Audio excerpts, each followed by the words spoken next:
This episode of Dueling Ogres features a short review of the Sudio Tray Classic Blue Earbuds. The current headphone market offers either technology or style. Sudio sets out to bridge this gap by offering sleek, modern Scandinavian design elements while providing exceptional sound quality.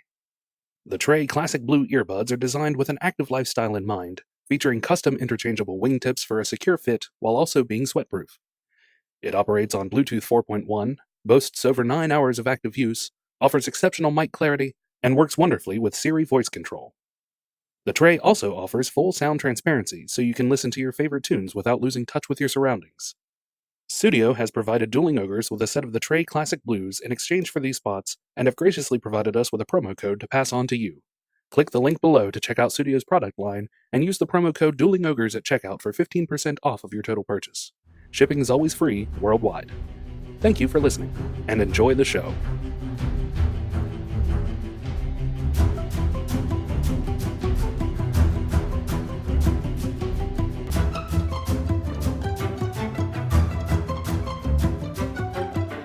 Prepare yourselves for a battle of epic proportions between two titans. Feast upon their voices and revel in their words. This is Dueling Ogres.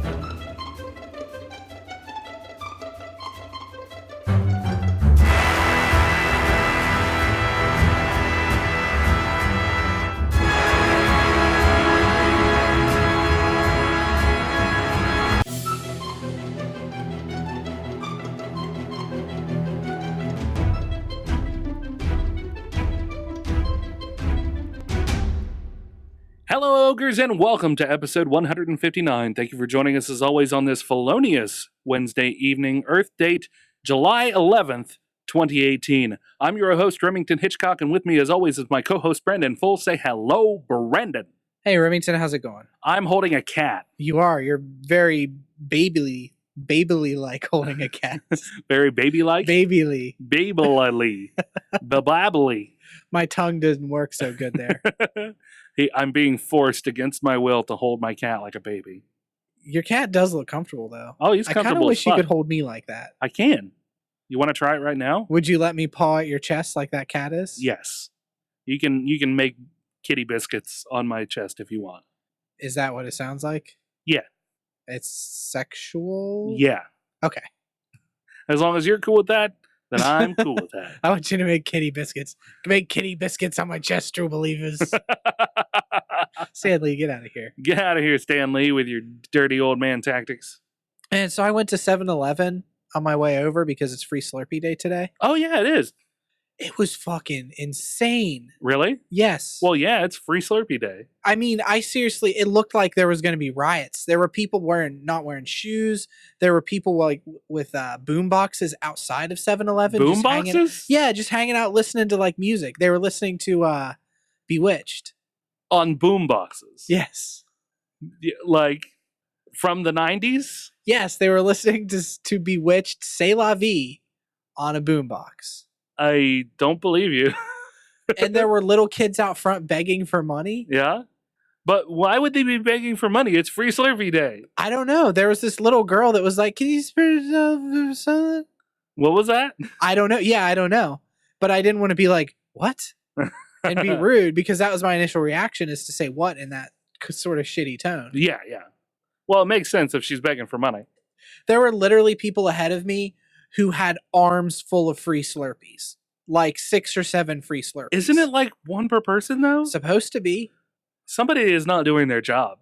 No, well, the guy behind the counter looked like he wanted to kill himself. He looked like he hated everything about 7-Eleven, everything about free Slurpee day. See, I thought that it was a necessity to have a gun behind the counter at 7-Eleven. That way, whenever somebody starts ripping off your Slurpees, you're just like, get away from that Slurpee machine, boy. Get out of here with that Slurpee. Get out of here with that Slurpee. You get one, everybody gets one.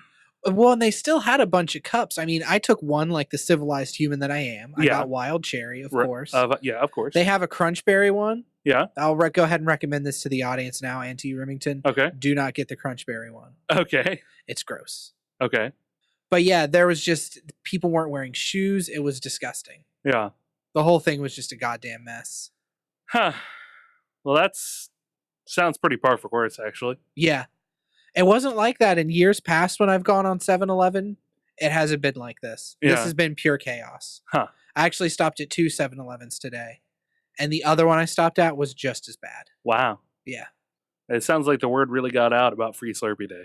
The second one that I went to was in nice part of town. The Yeah. first one was in shitty part of town, so you kind of expect people without shoes there. Right. But yeah, no, this was right in the middle of Good Town. Good Town? Good Town, USA. Good Town, USA. Where everything is hunky-dory and peachy keen. News flash in Good Town, USA. Things are still good. Nothing abnormal is happening. Well, that kind of petered out. Yeah. I thought we had something there, but Well, I mean, still though, at least you got your free Slurpee. yeah, I did. What else have you been up to? I played in a Magic tournament this past weekend. Oh yeah, how'd you do? Yep. I made first. First? Yep. Wow.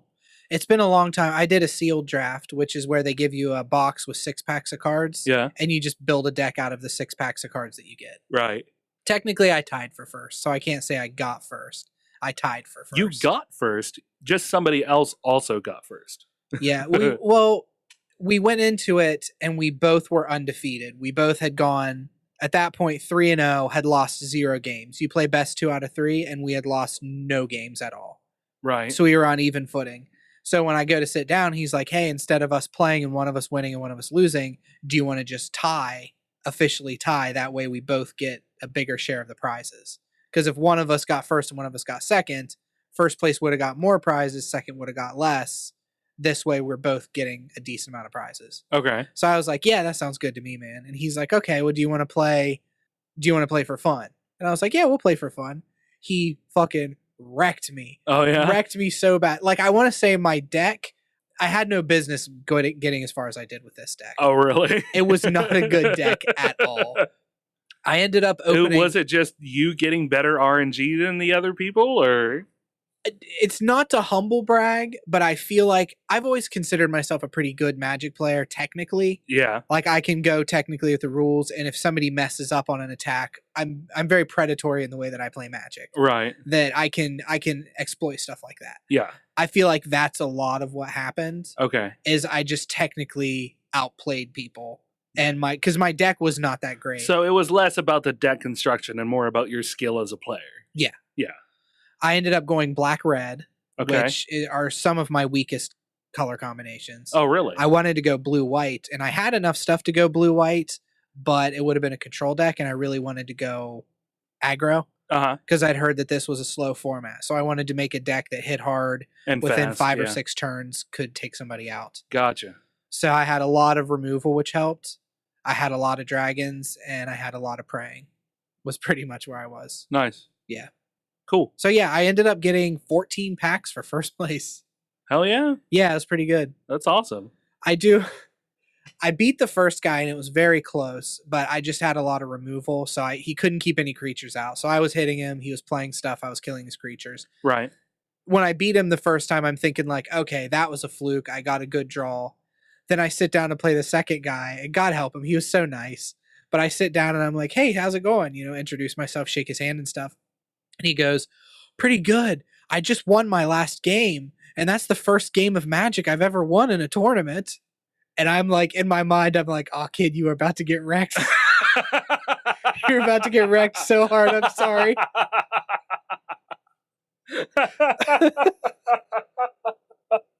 And I did. I just trampled him. And he had a good deck. That's the thing. He just made the mistake of, whenever you do a sealed draft, you do 40 cards in your deck. Yeah. He had like a 65 card deck. He took every good card of that color and put it in his deck. Yeah, yeah. So we play 2 games. I just stomp face all over him. Right. We still have time. A round is 45 minutes, so you get up to 3 matches in 45 minutes. Yeah. We still have like 25 minutes left, 30 minutes left by the time I'm done, because my deck runs really quickly. Right, yeah. So he's like, do you want to play a game for fun? And I'm like, yeah, we'll play a game for fun. Like, kind of smirking a little bit. He kicks the shit out of me this third game. Oh, yeah? Yeah, where he's playing stuff that I'm like, where was that when we played before? Where was that? Like the second game, and I'm not, if he happens to listen, I'm not making fun of this kid at all. Yeah. It was just the way he played was he's very new to Magic, so he made a lot of new mistakes. Right. Like second game, he sat on like 2 lands the entire game. Oh, He just couldn't get anything out. That's why I won. Yeah. He got screwed on lands. Yeah. And so I said something to him. Like, I don't want to say it during the game. I don't want to be like, oh, you're really getting screwed on land, huh? And rub it in. Yeah. So I wait till after the match is over and then be like, oh, things would have been different if you would have got more land, right? Right. And he's like, yeah, I took a hand with no lands because I figured I'd draw some eventually. And I'm just like, oh, kid. Dude, always mulligan. Yeah. Always mulligan if you have no lands. And one of my last games that I won, I had to mulligan down to 5 cards. Wow. Yeah, which Just so you could get some land? which killed me to do, and I took a 2-land hand. Yeah.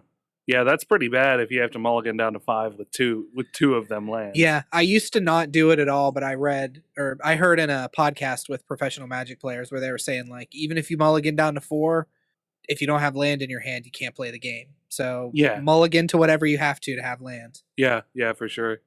That makes sense. I mean, yeah, you're locking yourself out in the early game, but you can always come back in the mid game. But if you're sitting there waiting for lands until mid game, you're done. Yeah. So I'd heard this format was slower. I was not anticipating how slow it was, though. Oh, really? Even with my deck being pretty quick, yeah. there were some games I played that I went close to time on. Oh, wow. Like my third match especially, I played a control deck, and it was intense. Yeah. I have to brag about this. I know this probably isn't interesting to most people who are listening, and you probably not either, Remington.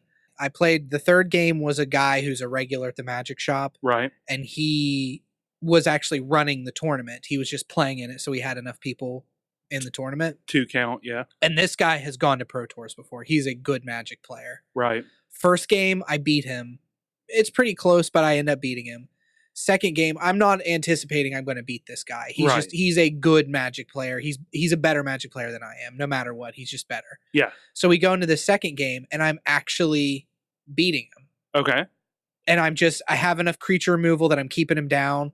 And then he somehow gets out like 3 4/4 flying creatures on me. Oh, and we've wow. been trading back and forth.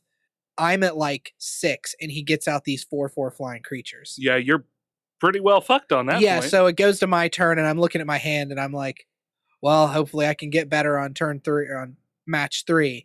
And then I top deck a lightning bolt. And I look at it, and not a lightning bolt, it's a lightning strike, but it's the same thing. Deal 3 damage to any target. Yeah. So I look at it, and I go, how much life are you at? And he goes, I'm at 3. And I look, deal 3 damage to any target. So I'm like, lightning strike you for 3 and kill you? And he's like, damn, good game. And I was like, that was the luckiest fucking top deck I have ever gotten. He was like, yeah, it was. Like, he was pretty sore about it, and I don't even blame him. If I was playing somebody, I would have been pretty pissed about it too. Oh yeah, for sure. That's Francis level flipping the table top decking right there. God damn it! What? Have you seen Boogie No, at all not since lately. he's got the gastric bypass? Oh, he got gastric bypass? Yeah, he got gastric bypass. He and his wife split up. So his wife in the Francis videos plays his sister. Okay. Yeah. So any of the Francis videos where you see the raging nerd, the big fat raging nerd, you know, that's Francis, and his sister is actually his wife.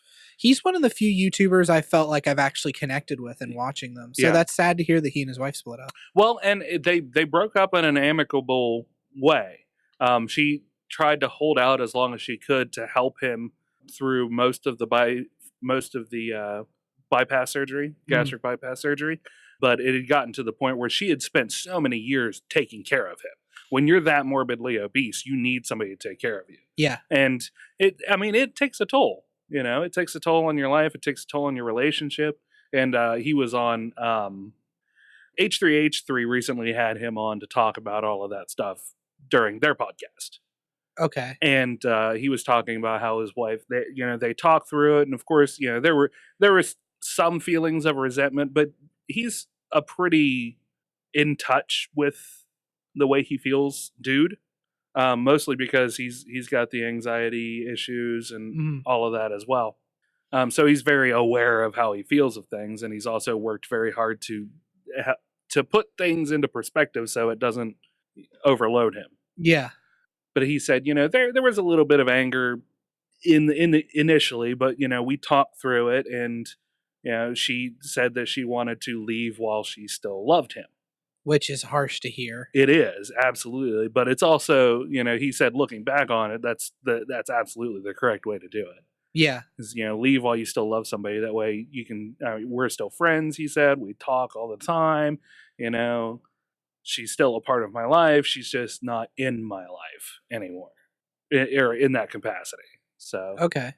But he's up and he's moving around and he's going to things and traveling. And has he lost weight? Can you tell? Oh, yeah, absolutely.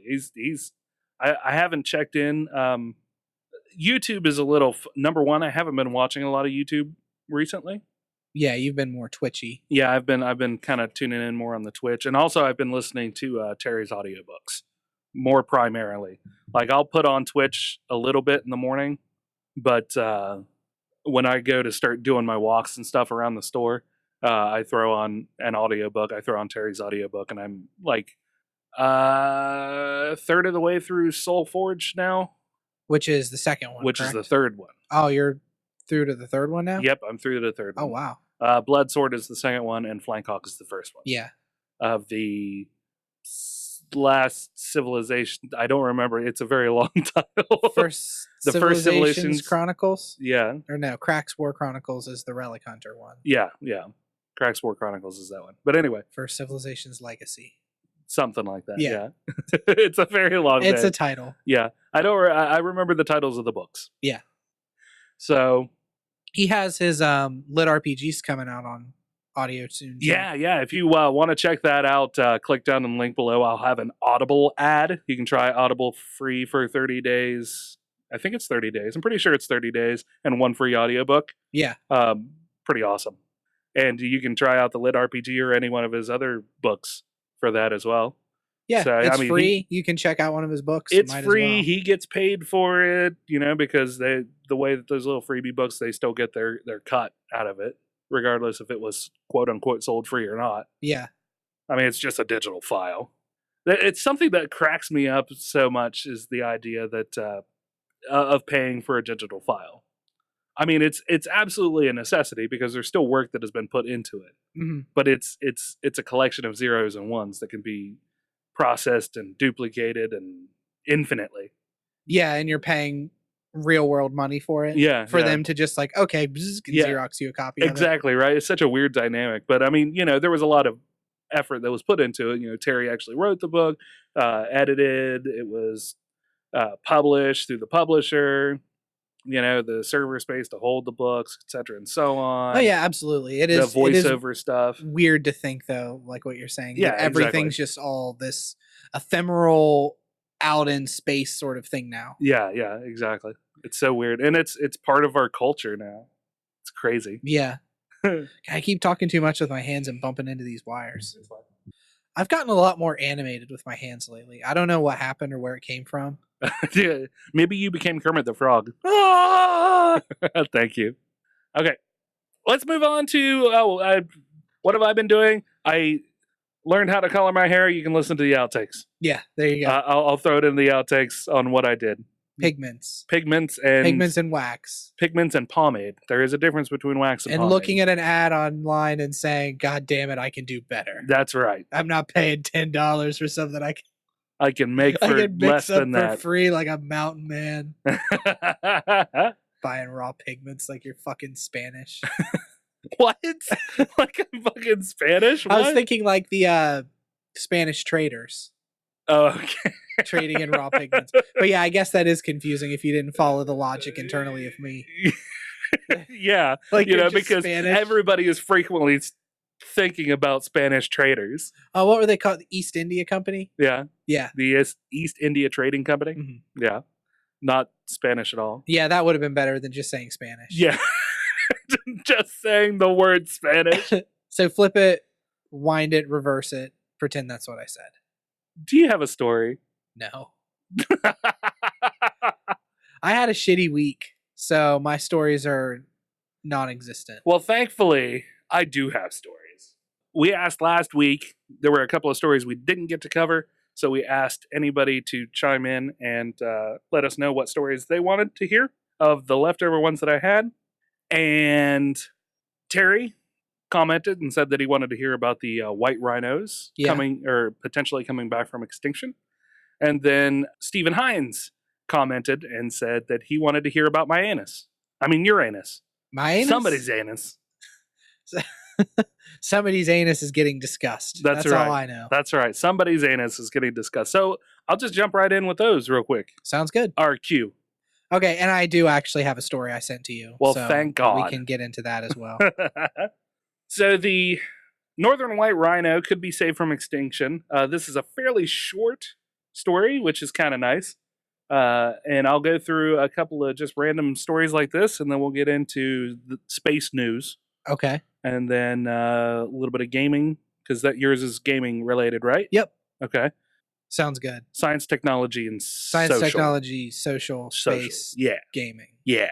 That's how we'll play it. That's how we'll play it every episode now. No, it isn't. Yeah. We're fast and loose. We're loosey-goosey. Hurdy-dirty. We're a hurdy-gurdy. We're a hurdy-gurdy band. We're just bebopping. Let's just do the story, Remington. We're digging ourselves deeper at this point. The northern white rhino could be several steps closer to not being extinct, as scientists are perfecting a method to create a hybrid embryo. So basically what they're doing is they have succeeded in creating embryos using frozen northern white rhino sperm and eggs from a southern white rhino. This comes from dailymail.co.uk. It's the first time such hybrid embryos have been created, and the scientists from Europe and the United States hope it will provide a pathway to saving the northern white rhino subspecies, of which only 2 females remain. Fatu and Najin are the names of the 2 female rhinos, by the way. Okay. Fatu and Najin? Yep. They plan to harvest the female's egg cells soon and produce pure northern white rhinos to be born by a southern white surrogate in 3 years. They're also working on a second method that would see sperm and eggs produced from preserved cells of northern white rhinos. So, like I said, it's a fairly short article, but definitely interesting that they're basically taking whatever bits and pieces they can to hopefully, I assume they're going to inseminate the last 2 northern white rhino females. Yeah. And produce a pure northern white rhino strain. But they're using southern white rhino sperm and eggs to get there, right? So it's technically going to be like a hybrid? Seems to be. So is that saving it? Or is that just doing like a hybridization? I don't know. And I'm really, I guess the question is, what's the difference between a northern and a southern white rhino? Mm. I mean, isn't a rhino a rhino? Southern white rhinos prefer their sweet tea a little sweeter. Yeah. And northern white rhinos are more couth. More couth? Mm. You're saying that a sweet tea is uncouth? Is that what you're insinuating? Because that sounds like what you're insinuating. Intentionally, yes. Okay. Fair enough. So southern white rhinos like their tea a little sweeter, and that's apparently uncouth. Things like to go a little slower in southern white rhino. In southern white rhino territory. I do declare. I have the vapors. Okay. So what's your opinion on this? Do you think, I mean, first off, I can't even say, is it playing God? Because it's absolutely playing God. 100%. Oh, yeah, for sure. Yeah. Do you think we should just let him die? I don't know, because I think the plight of the northern white rhino is very much created by man, man likes to ruin everything that's around it. So it's not like we live in harmony with nature anymore, you know? Do you have a hands-off approach to that kind of stuff or a hands-on approach? In what regard? In messing with species dying out, stuff like that? I think that if it's a direct result of, in this instance, poaching, I think that I don't have a problem with that. I don't have any moral problem with that, because that is the unfortunate outcome from illegal activity, you know? Yeah. Yeah, there are people out there who are trying to preserve and save species that shouldn't be dying off as a direct result of man's involvement in their ecosystem. So you kind of have the opinion of well, we've already got our fingers in it, we might as well keep. In that regard, yes. Now, in a different regard, if something is dying off just because of the natural inclination of something, that's different. We shouldn't fool with that. Yeah. You know, that species is dying off because it's no longer, the ecosystem no longer requires it, you know, whatever. A natural plight is taking out the population of whatever it is, you know, same thing. Okay. So it's just like, and this will be a little controversial, I guess. And I don't 100% like, I don't want to say that this is what I want to see happen or that I don't believe in modern medicine or anything, because I do. But it is interesting to me, to my scientific brain, that every time we seem to solve an issue, something worse pops up. How do you mean? Like disease-wise. Like something comes through and wipes us out. First it was like avian flu, and well, before that, yellow fever, typhoid fever, you know. Yeah. All of these diseases, which I kind of feel is nature's way of trying to do population control. Yeah. And while we solve these issues and we come up with cures for them, and modern medicine, you know, gets better and better as we go along, it's just weird that things just keep getting worse, you know? Yeah. I mean, AIDS is really the last main thing that was wiping people out. AIDS and cancers. Yeah. Different now you kinds have of opiate cancers. addictions really. Yeah. Close. And that is straight up man-made. That's the Illuminati. But nothing. You were just gonna keep talking. I dropped the Illuminati, and now we're both dead. You're making a triangle sign with your hands. I am. You could say that because it's man-made, that's still nature's way of trying to do population control. You could absolutely put that argument. I'm not out there. downplaying the opioid epidemic by any stretch. Right. But you know, it is a form of population control. Yeah. It's a terrible form of population control, but it still is controlling the population. Yeah. In a horrid way. Yeah. Absolutely. The problem with the opioid crisis is the fact that it makes life miserable for not just those people, but everybody around them. Yeah. I mean, if you just have an incurable disease, you can just go die alone if you so choose, and you're not really affecting anybody else because you at least have the wherewithal to say, well, I'm not going to make it out of this one. I'm just going to go die alone somewhere. Like a dog just like crawl underneath the couch. Like an ancient Inuit setting themselves off to sea. I'm pretty sure that was a thing that happened. When they just hang out on an iceberg for a while? Yeah. And just float away on one of those? Yeah. I have no idea if that's an actual thing in Inuit culture. If it's not, it sounds super cool though. Yeah, totally. So I'll buy it. Oh, you hear about like animals and stuff going into the wilderness when they know it's their time. Yeah. Or finding somewhere silent and secluded so they can die in peace. You know, and there are many humans who do that as well. My granddad Hitchcock died in his sleep in his own apartment. Just like that. Boop. Yeah. You know, I mean, he wasn't doing well, but he wasn't bad off anyway, and it was just his time, so he just went. He was like, oh, they believed in God, so I'm sure it was just like, well, God said, let there be death. And there it was. So, whatever, you know? Yeah. It happens. It is the natural process of things. So you're saying two different things then, but we should still save the white rhino? Because, well, you see, you brought up this point of, isn't man's interference also nature's way of, which I don't think it is. Okay. I think that because of the poaching, the northern white rhino is facing extinction, and that was our fault. And I am down for us correcting that, because otherwise there would still be northern white rhinos. Yeah, absolutely. Yes. So that is not nature's way of culling or dissipating the northern white rhino population. But we're part of nature. No, we're not. You think we're above nature at this point? I don't think we're above nature. I think nature shows us on a regular basis that we're not above her. Mm. But I think that we think that we are separate from nature. So in circumstances like this, as far as poaching goes, we are above nature though. Yes. Okay. We're separate from it. And there is a section of us who are trying to rectify the actions of shittier people who have wiped out this population. It seemed like last week I saw an article about Hawaii banning certain types of sunscreens because There have been some reports that a certain chemical inside of some of these sunscreens is causing the coral reefs to deteriorate. Now, the problem is there's no substantial scientific evidence to back this theory. It's just something that has been talked about, but they went ahead and banned it anyway. Just to be on the safe side? Yeah. Which coral reefs are a very important part of the oceanic structures. Yeah. So, like, crazy Don't they work important. like sponges almost? Well, so that they I know are sponges. The coral reef isn't just sponge, though. No, not all of them. But you're right. I just thought it was funny to be like, well, they are sponges. But they don't work like sponges, Brandon. They are.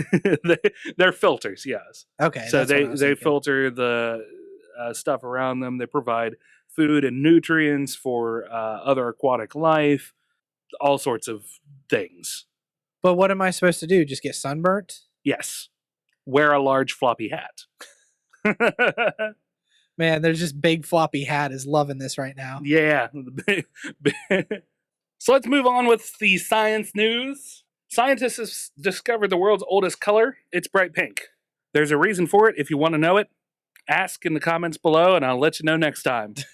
I kind of like the idea of supplanting stories for future things. If anybody's trying to interested, decide what it is. Yeah. If you're interested, great. If you're not, well, then I guess I don't need to bring it up again. Just shovel it out. Just shovel it out. But Terry actually sent us a story that I thought was really interesting. Sorry about that little whistle through my teeth. I don't know what that was.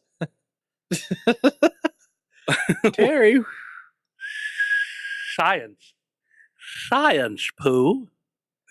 Scientists have converted carbon dioxide into clean air. How did they do that? Magic. So not through science, but it's magic. magicians. Yes. It's warlocks of some kind. Yes. A chemistry professor has found a way to trigger the process of photosynthesis in synthetic material, turning greenhouse gases into clear air and producing energy all at the same time. The process has great potential for creating a technology that could significantly reduce greenhouse gases linked to climate change while also creating a clean way to produce energy. The findings of his research are published in the Journal of Materials Chemistry A. This work is a breakthrough, said UCF Assistant Professor Fernando Uribe Romo. Sorry if I pronounced that wrong. Quote, tailoring materials that will absorb a specific color of light is very difficult from the scientific point of view, but from the societal point of view, we are contributing to the development of a technology that can help reduce greenhouse gases.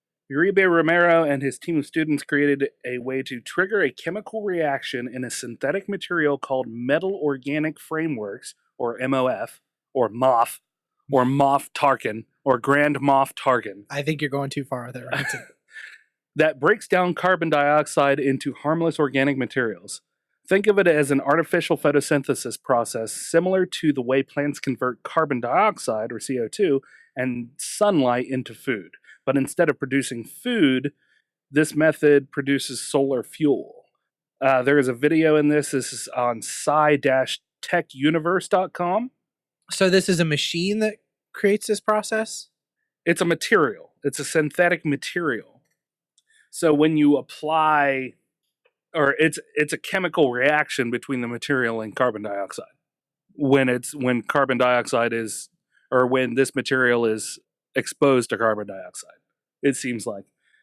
The video below highlights this groundbreaking invention. It worked, and the chemical reaction transformed the CO2 into reduced forms of carbon, formate, and formamides, which are two kinds of solar fuel, and in the process, cleaning the air. He goes on to say the goal is to continue to fine-tune the approach so we can create greater amounts of reduced carbon so it's more efficient. He wants to see if the other wavelengths of visible light may also trigger the reaction with adjustments to the synthetic material. So you have the material, the MOF, the Grand MOF Tarkin, and you add CO2, and then you add a specific wavelength of light. And that causes a chemical reaction between the CO2 and the material, where the material removes the carbon, the formate, and the formamides. Wow. Yeah. So that's pretty interesting. Yeah, that's the a really idea that a interesting chemical process. the idea that a chemical reaction is happening just because of the presence of a certain material and a wavelength of light. When you say this is probably a dumb question. When you say material, is it a physical material, like a cloth of some kind? Yeah, it looks like from the picture here, it looks like they have some LED lights run in a ring in a cylinder, and then suspended within this cylinder is a vial that has this material in it, I would say, and also probably carbon dioxide inside of it.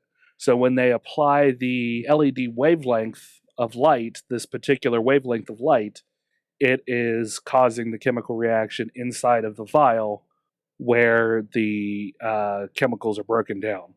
Okay. So this is just another example of man fixing a problem that was caused by man. Yeah, Effectively absolutely. playing God in our own way. Yeah. So going back to it, he said he wants to see if other wavelengths of visible light may also trigger the reaction with adjustments to the synthetic material. If it works, the process could be a significant way to help reduce greenhouse gases. Quote, the idea would be to set up stations that capture large amounts of CO2, like next to a power plant. The gas would be sucked into that station, go through the process, and recycle the greenhouse gases while producing energy that would be put back into the power plant. Perhaps someday homeowners could purchase rooftop shingles made of the material, which could clean the air in the neighborhood while producing energy that could be used to power their homes. That would be way down the pipeline. Yeah. But yeah, I thought that this was a super interesting little glimpse into future. Like that's crazy to think that there's just an artificial material out there that can just, with the proper coaxing from a different light wave, can break down CO2. Yeah. That's crazy to me. I don't know. Maybe it's just because I'm feeling beaten down, Yeah. but it just seems like stuff like that is never going to actually come out. There's too many corporate interests that want pollution Right. for that kind of stuff to ever see any implementation on a grand scale, at least in America. I don't know. I think that there is a point where they will, but I think it will be when things are so bad that they are losing money because of it. You know what I mean? Yeah, they'll only do it when it becomes financially advantageous for them to do Oh, it. yeah, absolutely. Well, that's what a business does. But, I mean, we've seen solar come along, and it's still chugging along. We see wind power still chugging along in a lot of different areas in different countries. So it's a thing that still exists. It's not as prevalent as eco-friendly people would like for it to be. Mm-hmm. But the more we do, even in the smallest amount, the more change we can affect. So just little things goes a long way, like recycling. If you've got recycling, utilize recycling. Try to recycle as much as you can. I don't recycle everything that I can recycle, but we have a full bin of recyclables and a little bit more every week to go out. And does your recycling get just picked up like your trash does? Yep. Is it the same people? Nope. Different. The city of Vienna has their own recycling collection agency that they use. Oh, okay. Yeah. So all you have to do is go down to the city building and pick up your own recycling bin.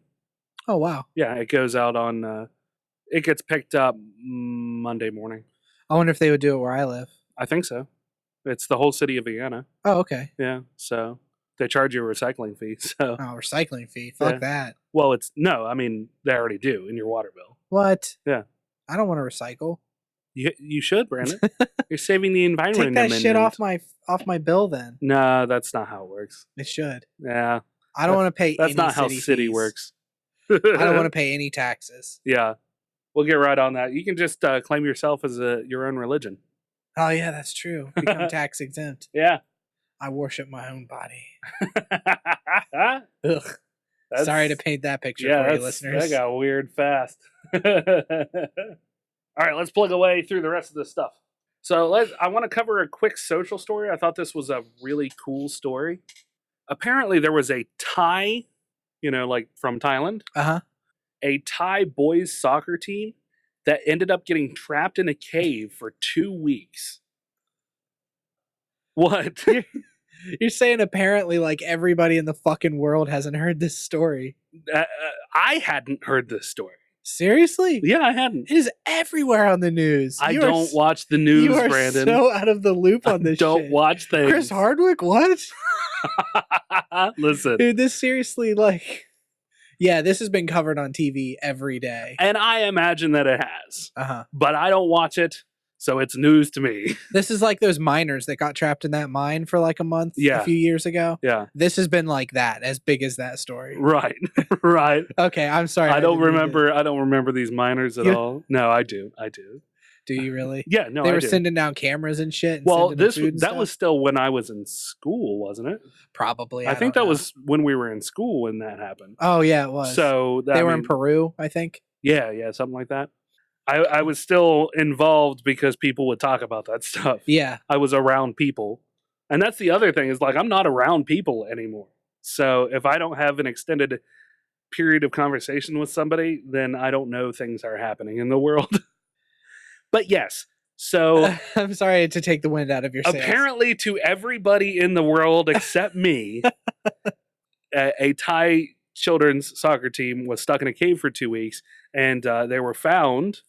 And the biggest thing that was noticed was that their coach, who used to be a Buddhist monk or had practiced Buddhist meditation, had helped the boys to keep them calm, to control their breathing, all of the good things that go along with meditation. Oh wow. Yeah, so that was the big takeaway for me for this story was the fact that the 25-year-old coach was a former Buddhist monk. He spent a decade living as a monk and is a practitioner of meditation. It is that skill that has been credited with keeping the boys calm during this ordeal.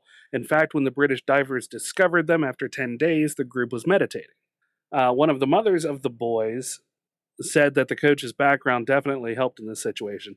Watching the video of the moment the boys were found, she thought it was very noteworthy how calm they were. Look at how calm they were sitting there waiting, she said. No one was crying or anything. It was astonishing. That is amazing. This is from bigthink.com. Leah Weiss, a Stanford expert taught by the Dalai Lama, told CNBC that meditating played a key role in keeping the group alive.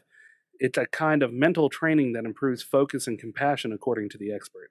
Quote, for Buddhists, meditation is a go-to when distressed or in danger. Cognitive resources that would otherwise be hijacked by the threat can be assessed once again, meaning that the problem-solving capacities increase. In particular, she pointed out that, quote, given that insufficient air and food was a major issue for the trapped boys, meditation is actually a very practical response to both of these concerns, end quote. Meditation creates a calming effect by slowing down the heart rate, breathing, and metabolism, said Weiss. It also lowers the level of cortisol and oxygen utilization. A meditating person would also emit less carbon dioxide. So through proper technique, you can slow your breathing, you can slow your heart rate, you're not pumping as hard and fast, you're not using as much oxygen, and therefore you're creating less carbon dioxide. Wow. So there are a lot of scientific benefits to meditation, or bodily, organic, what is the word that I'm looking for? Benefits.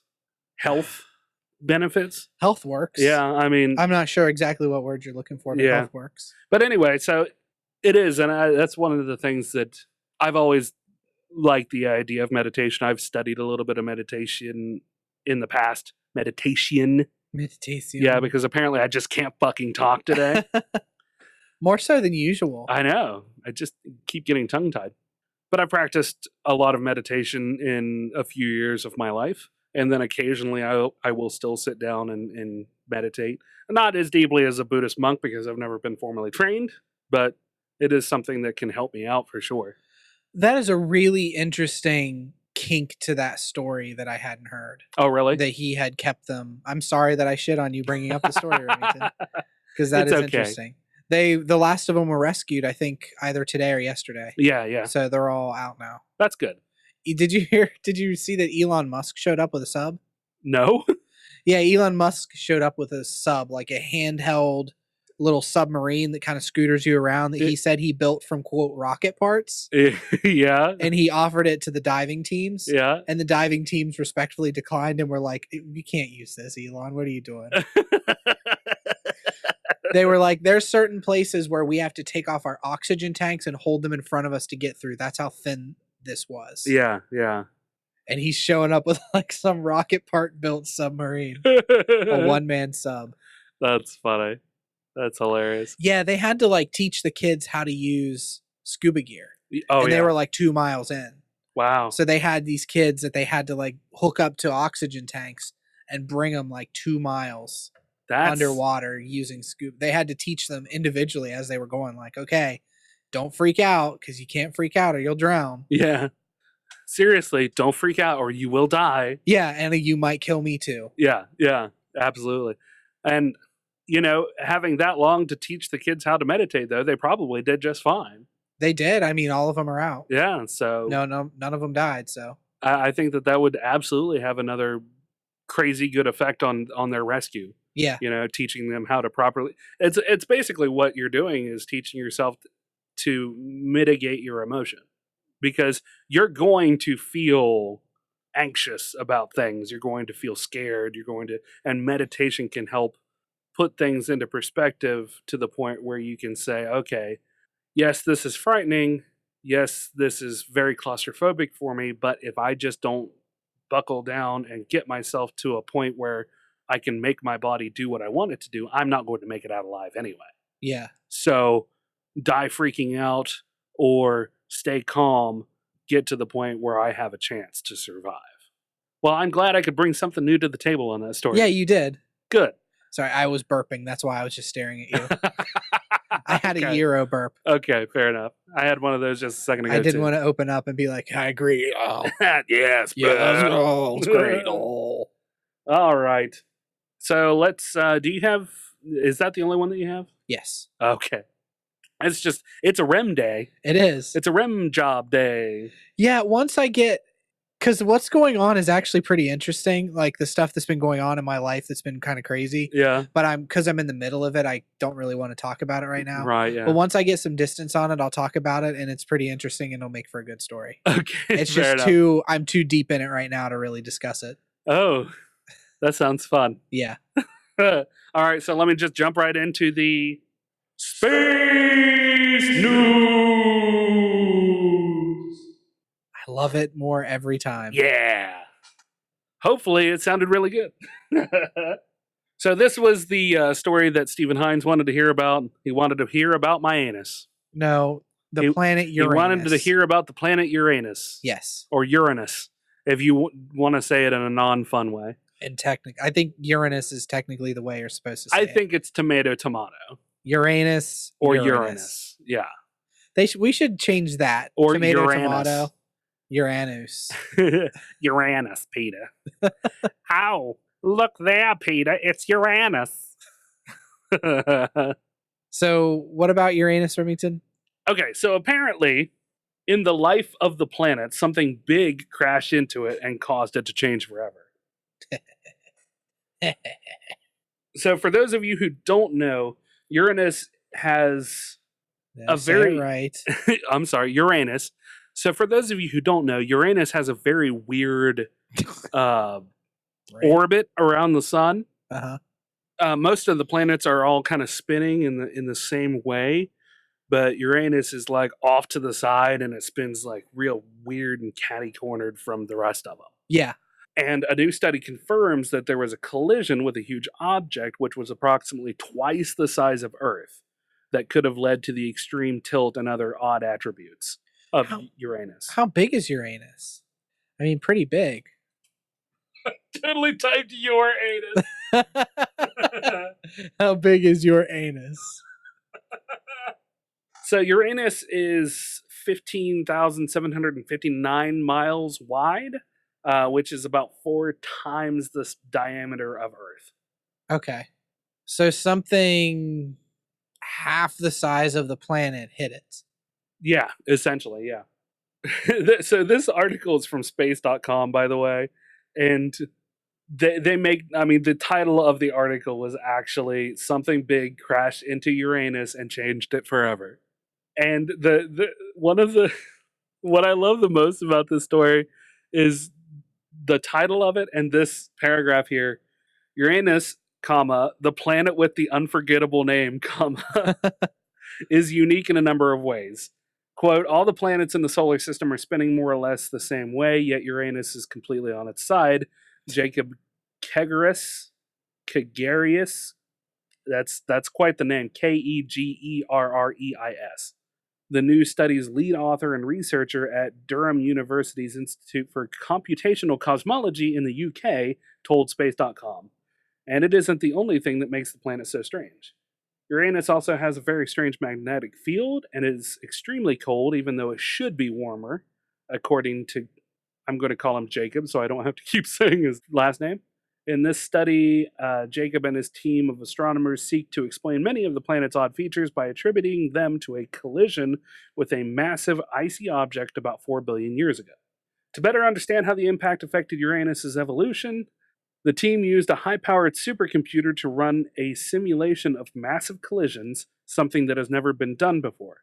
This study confirms an older study that suggests Uranus's significant tilt was caused by a collision with a massive object. So something big hit the planet, which is what caused it to tilt? Yep. That's what they believe through running it through simulations. The researchers suspect that this object was probably a young protoplanet made of rock and ice. The collision is pretty much the only way that we can explain Uranus's tilt, Jacob said.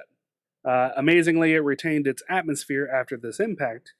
The researchers think that this is because the object only grazed the planet, hitting it just hard enough to change its tilt, but not enough to affect its atmosphere.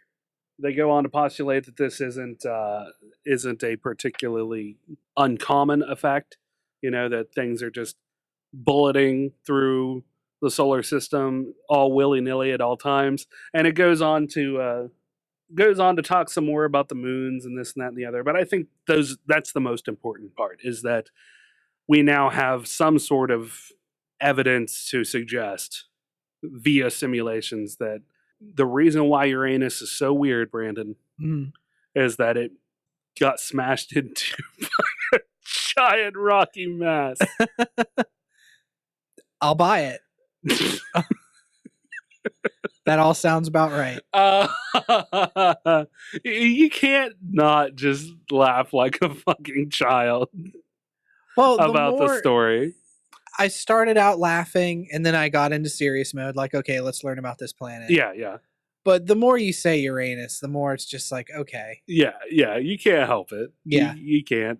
It's a very funny part of the human body. I mean, we're not really known for being super mature anyway. No, God, no. But still, I like it. I think that the story itself is an important piece. I mean, like I said, there's things rocketing through space at all times, causing collisions and things to change. And this is an interesting... I don't see why this hasn't been tried earlier, though. Why they didn't think like, hey...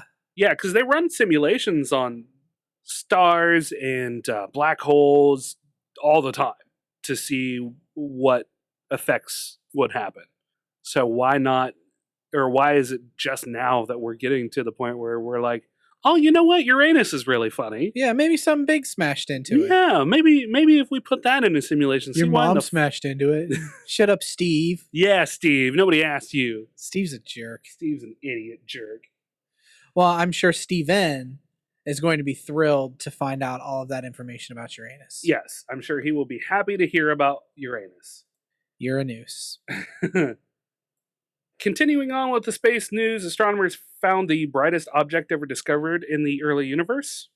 I won't get too far into it just because of time, but scientists discovered the oldest and maximum light-giving galaxy in the cosmos, which is 13 billion years away. A quasar from a time when our universe was just 7% of its current age. Wow. Yeah. So we're talking billions of years. Yeah.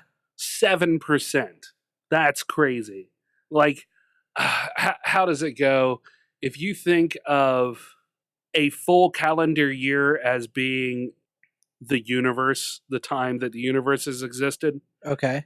and the existence of man in scope of that, we are like just not even a minute, I think, in a whole calendar year of Wow. existence of the universe. So if that's the best way to help put that into perspective, how old the universe is versus how old man is. Mhm. That's crazy. Yeah, it's insane. So 7% of that is like a day, a few. Well, what would be? Hold on. What would be 7% of 365? So that would be like a little less than a month. That would be like 25 days. 7% of a year. So if a year is tantamount to the time that the universe has been created from the Big Bang to now, Mhm. 7% of it would be about a month. So this would be within the first 25 days. Yes, that's insane. Yeah. And this is still going? Well, I guess it's so far away that it could very well be gone and dead by now. Yeah, the light still exists. It was a quasar. A quasar is a massive and extremely remote celestial object emitting exceptionally large amounts of energy and typically having a star-like image in a telescope. It has been suggested that quasars contain massive black holes and may represent a stage in the evolution of some galaxies. So it's kind of like a galaxy, but not. It's not just one singular star. It's just like a collection, almost like I think is what that's trying to say there. It's just like a very dense collection of Stuff. space matter Okay. that glows crazy hot, bright, and hard and fast. Gotcha. Yeah. So because it's so far away, they don't know if it still actually exists or not. The brilliant light reaching the astronomers' telescopes may just be the afterlife remains or a ghost of this early galaxy. So it's an earlier galaxy, a galaxy that hasn't like fully formed into like the disks and stuff that it would. So how far back through time are we seeing this thing? If it's still a quasar and it's still not fully formed, but it's within the first 7%. 13 billion years. Okay. Yeah, that's what that was. 13 billion years. That's how old this essentially image is. Wow. Yeah, because that's how long it's taken the light to get to the telescope that we're using to see it. That's fucking crazy. Yeah. For the team of dedicated scientists, this discovery was a pleasant surprise. It was through a radio telescope that the galaxy was detected. It seemed to be in the process of having released a jet of bright luminous particles. The study got published in 2 papers in the Astrophysical Journal, and it shows how our universe made the shift from its early youthful state to a more mature phase. Quasars are basically composed of big black holes which exist at the centers of galaxies. This newly found one not only sucks up matter and light, but also spews it out with great force. Some of this matter, which is ejected, travels at lightning speed. The brightness is due to the volley of plasma that is sent forth from the quasar. This oldest and maximum light-giving galaxy is a finding which has the scientists amazed and amused. Even though most quasars were discovered a half a century ago, only 10% of them give out such strong levels of radiation. One of the researchers spoke of how it was the most detailed image yet of such a bright galaxy at this great distance. Of the universe's total lifespan of 13.7 billion years, the light from this quasar has traveled some 13 billion odd years to reach us Earthlings. Thus, it is very old. Such a discovery is rare indeed. The article finishes up. The article just has to give its own editorial spin there. At the Yeah, end. apparently. This is from i4unews.com if you are interested in reading it yourself. I don't know if that seems like a credible news site. I don't know either, but I like the story, so don't judge me, monkey. Fair enough. So, Brandon. Yeah. We were supposed to come up with 2 basically ad/talking points about the Sudio headphones that were sent to us. Yes. And we had missed a week, and Bucky filled in for us, and then we had Terry on, and I don't know, I'm kind of weird about putting an ad right in the middle of an interview, you know? Yeah, that would be a little strange. And then we talked about doing it last week, and we got so into our storytelling that we forgot. Yeah, by the time we were done, it was like, oh, we've been going for 2 hours. Yeah, so we should probably quit. Yeah. So let us do our contractually obligated duty and talk about these headphones some more. Revisit them. I want to know what love is, and I want you to show me. But I also want to know if you've been continuing to use them, whether or not you switched the inner ear parts or not, and how they've worked out for you if you have used them substantially. Yes, I have continued to use them. Okay. Yes, I did switch the inner ear part to a smaller one that fit my ear a little bit better. Okay. And they've been suiting me really well. Really? Yeah, I've been walking since I moved. I've been walking a lot more. Yeah. Because I live in an area that's more conducive to walking. Right. Yeah. And I've been wearing them a lot more while I walk. That's cool. Yep. So when you switched out to the slightly smaller wings, I guess you would call them, did they slide out of your ear as much, or did they fit better? No, they fit a lot better. Really? Okay. Yeah, it was all about just finding the right wing. I guess that's what we'll call them. Yeah, I think that's what they are called. Okay, good. Yeah. It was all about finding the right wing that fits. Cool. Mhm. Well, that's good. So yeah, I really like the sound quality. Yeah. Like I said, I use them mostly for podcasts. I don't really listen to music as much on them. Right. The music still sounds good. Yeah. But the podcast, the voices come through really clearly. That's cool. Yeah. So very good for things suited like this. Have you listened to our podcast on it? Yes. And do we sound as good on those as I hope that we do on everything else? Well, I left a pair of my headphones here a few weeks ago Yeah, that I typically use, and you tried them out when you were mowing. Yes. And what did you say about them? They were awful. They were the worst things I've ever put in my ear. I don't even know how in the you put them in your ear. I buy them from the dollar store. And I get that. Like, it's dollar store freaking headphones. They can't be that good. But seriously, I put them into my ears, and I thought that there were razor blades crisscrossing on my outer ear canals. Oh, those were my razor blade headphones. Oh, okay. Well, that makes more sense then. Yeah. Seriously, it sounded like... It almost sounded like nails on the chalkboard. It had that same effect to me. I stuck them in my ear, and they were so tinny. There was no low end. There was almost no mids, and every S sound came through like breaking glass.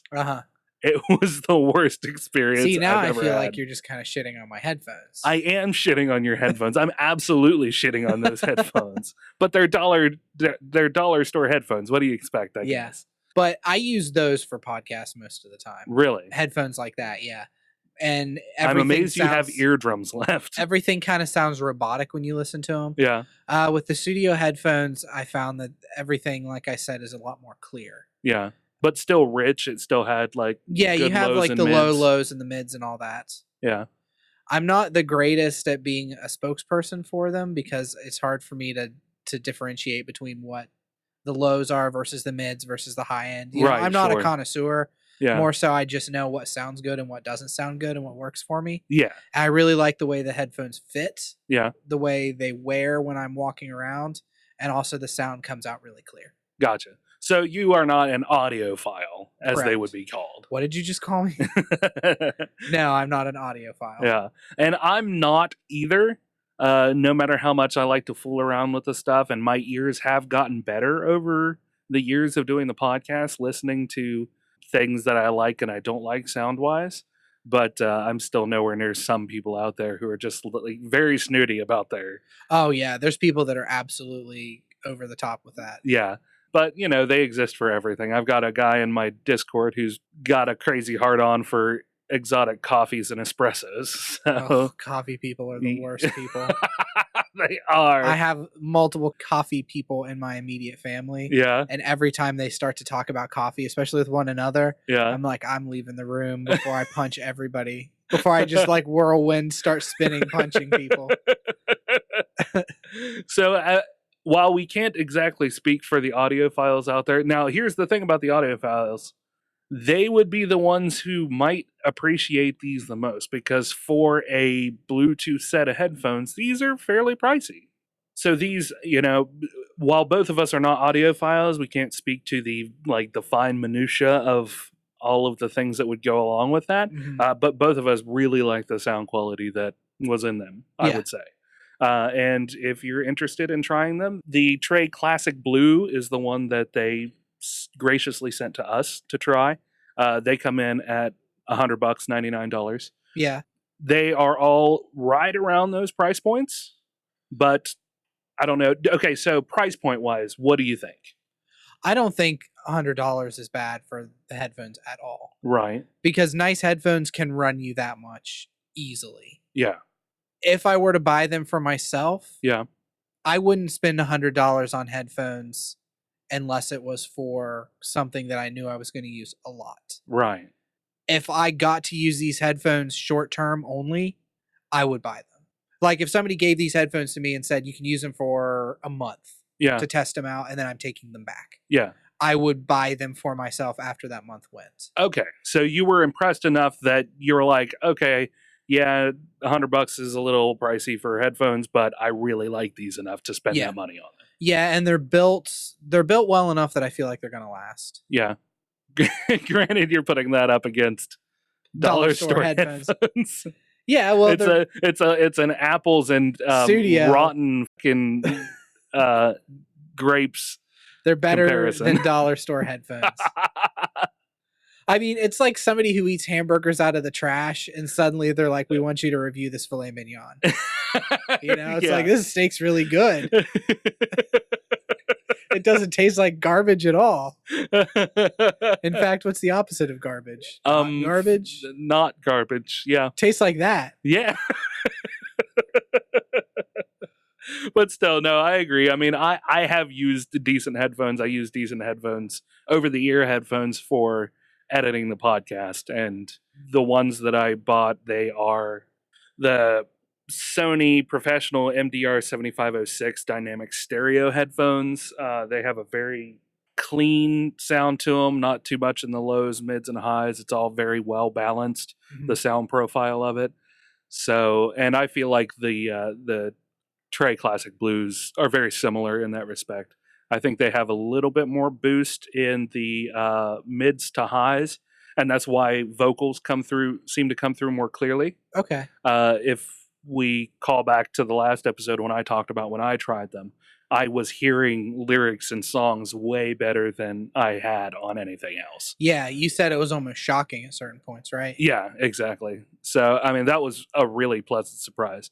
So if you like to actually hear the lyrics of the songs that you're listening to and not just jam into the beats, these are absolutely perfect for that. Yeah. So if you would like to get your hands on them, you can actually click on the link down below in the show notes or go to duelingogres.com and click on the link in the show notes there. And you can use Dueling Ogres at checkout for 15% off of whatever you wanted to purchase, which is a nice little boon that That's pretty good on a $100 pair of headphones. Yeah, it makes them like $85. Yeah. Yeah. And that was part of the trade-off if we talked about them, is we could extend savings to our listeners if anybody was interested. So yeah, by all means, if not, even if you don't intend on buying them, go ahead and click through and check them out. They have some over-the-ear ones that I want real bad. Yeah, ever since they sent this pair to me, you've been like, man, I really want the over-the-ear ones. Yeah, for sure. So they have the over-the-ear ones. They're called the Regents. They have the Trey Black, the Trey Classic Blue, the Trey White. Those are all in-ear earbuds with the wings. The Vasa Blah Rose Gold don't have the wings on them, it looks like. They are also the least expensive, coming in at $80. And then they have the Neva.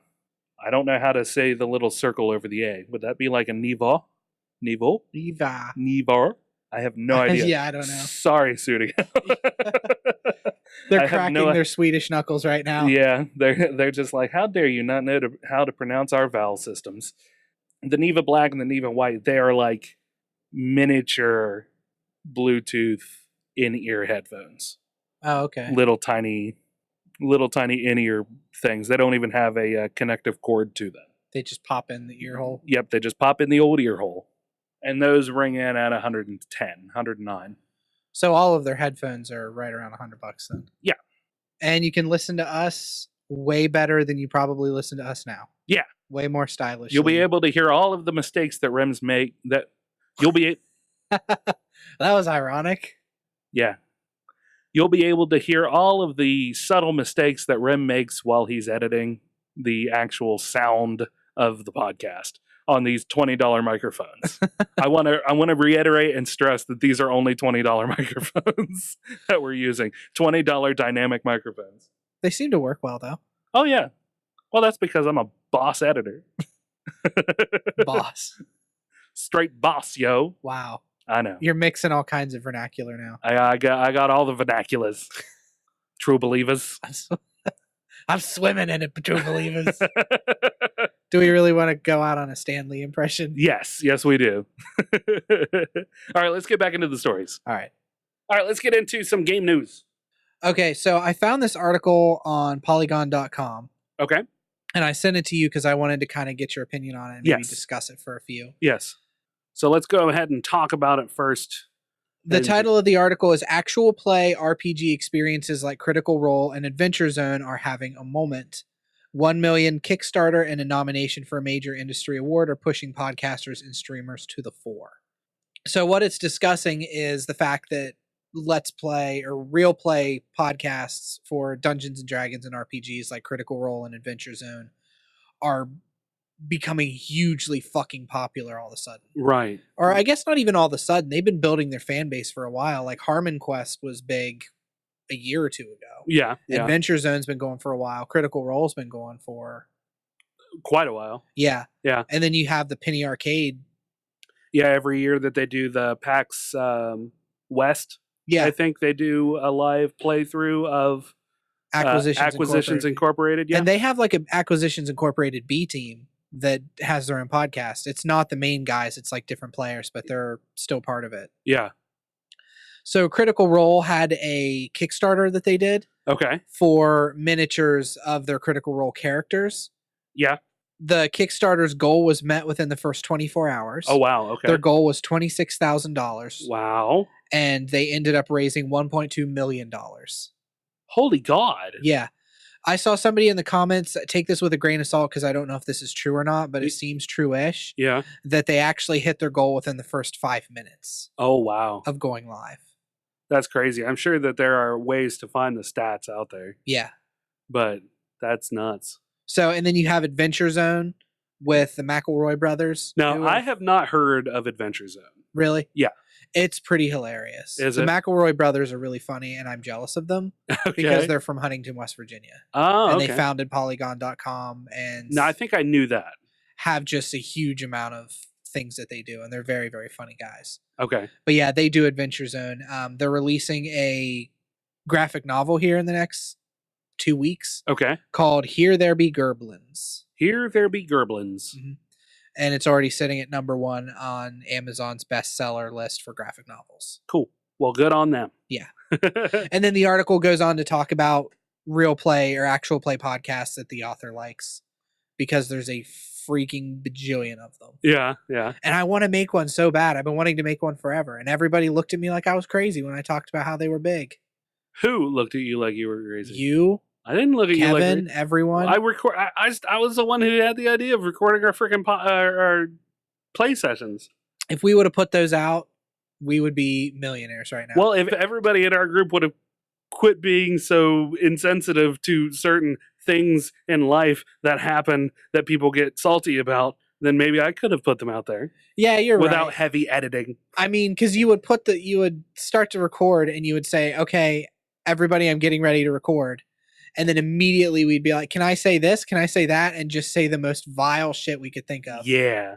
And then it would be peppered throughout the entire series. Yeah. So I can never release those. Yeah, unfortunately. Yeah.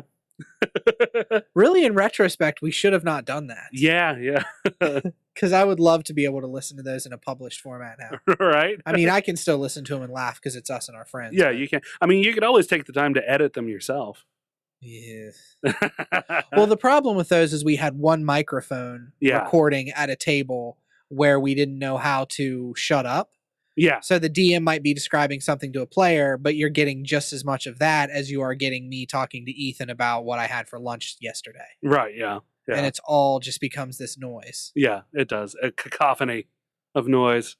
That's funny that the article that you sent me, though, is actually from Polygon. Yeah. Yeah. Yeah, the McElroys have left Polygon. Oh, have they? Mm. Okay. Yeah, they left it within the last couple months, I think, Oh, really? to kind of go off and do their own thing. Yeah, and do bigger and better things themselves. Yeah. They both have kids now, so they're taking time. And I mean, they have money, so they're not hurting for a little bit of time off. They have their Right. TV show, Yeah. so. Cool.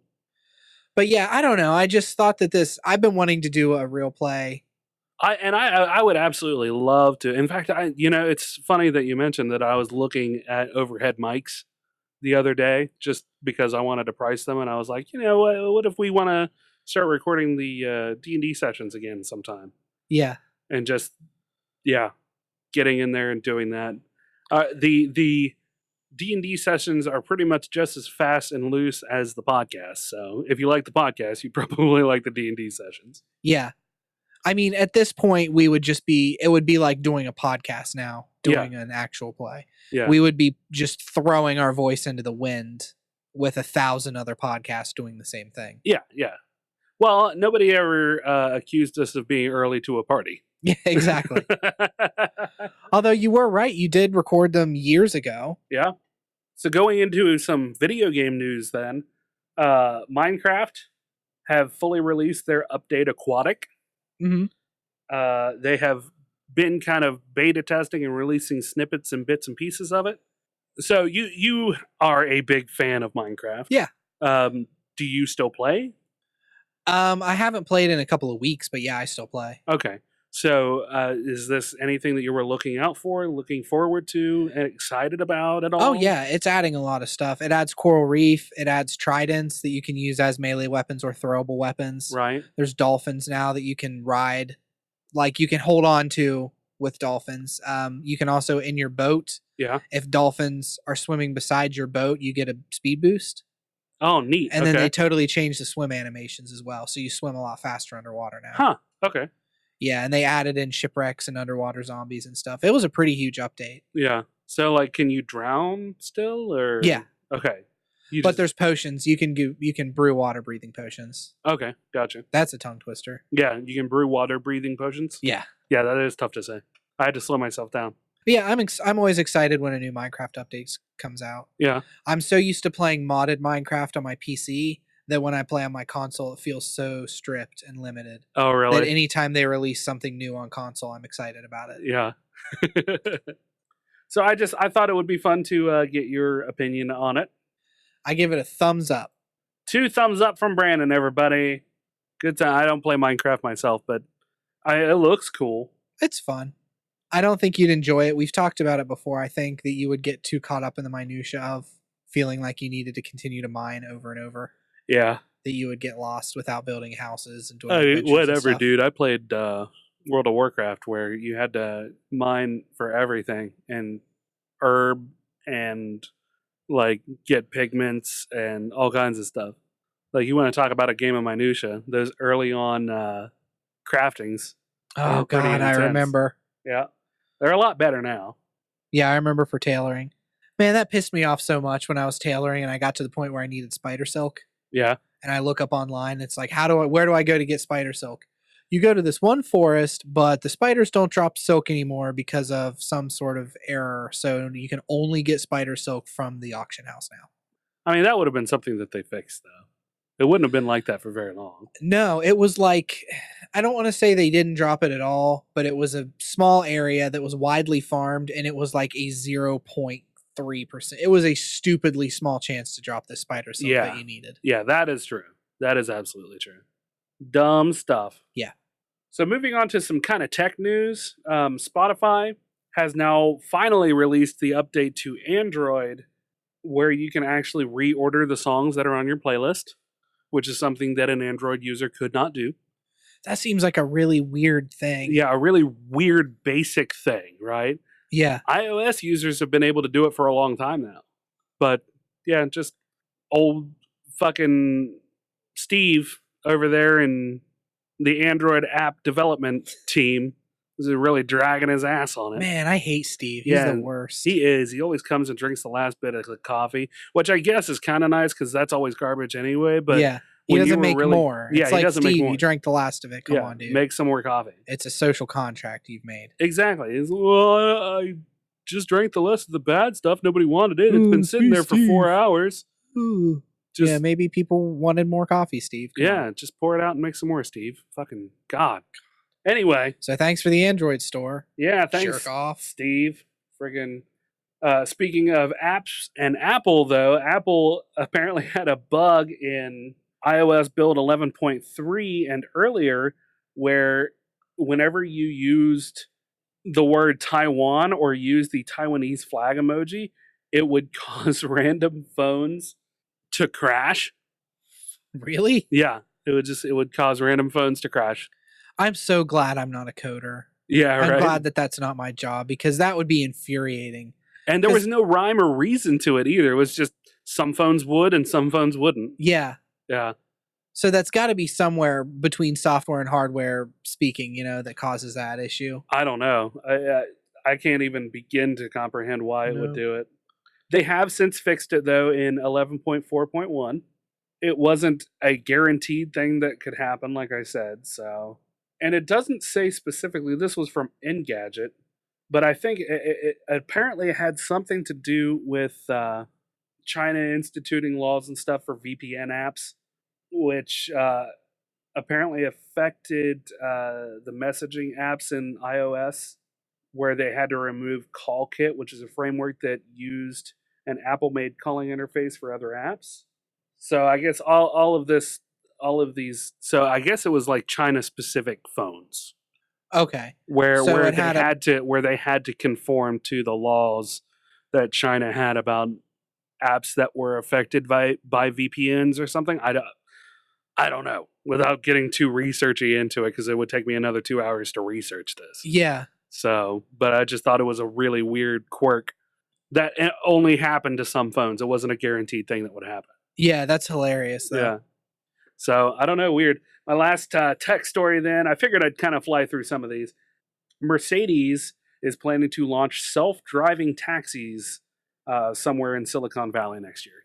Oh. Somewhere in California. People have been talking about self-driving cars for a long time. They have.